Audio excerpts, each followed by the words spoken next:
let's talk about getting guests to your success meetings.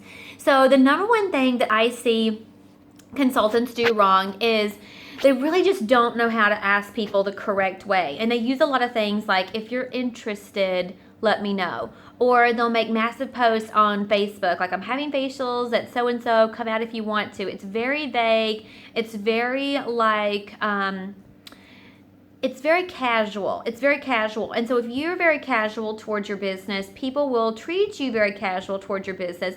And we need people to take you very seriously.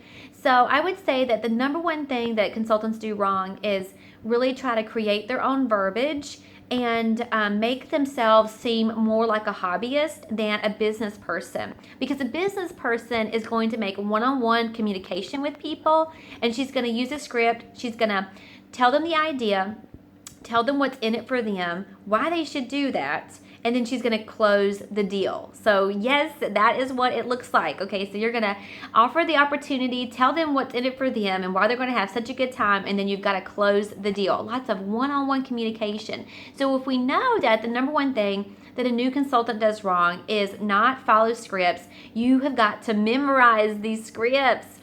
So class is never out for the pro. Class is never out for the pro. So go to my website, click on Welcome New Consultants, and go down to your Focus Notebook. Do you have one made? So go to your Focus Notebook, and when you click on Focus Notebook, one of the first 2 or 3 tabs is going to have a long 2 or 3 page list of what to say in all booking scenarios and booking situations.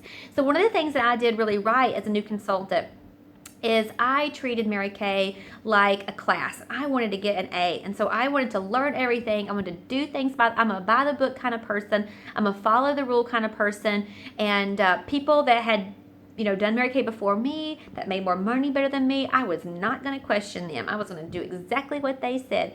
The best learning approach in Mary Kay is copycats. Okay, so copycat. So print those scripts and start to memorize and study those scripts and be very proactive on treating your business like a business and not a hobby. So once you have the correct scripts, then you go back to a running list, an ongoing list of contacts that you're going to create with names and phone numbers that you're going to communicate one-on-one with, whether it's a one-on-one text, one-on-one phone call, or one-on-one Facebook private message. But the best method is going to be verbally over the phone or through a text. And then we're going to kind of go from there. Then the last way to book appointment would be through Facebook, okay? So then once you decide what your current goal is, that's how you're going to incorporate your script with what you're working on. So why should people want to come out to a facial with you? How's it going to be worth their time? Most women, we know this, do not take a time out for themselves. They're all about career or they're all about family. So how are we going to get them away from their career or away from their family to come out to a Mary Kay facial? Most likely, women even struggle to take time out to get their hair done, their nails done, or book a massage for themselves. So unfortunately, women sometimes are bottom of the totem pole on personal health, right?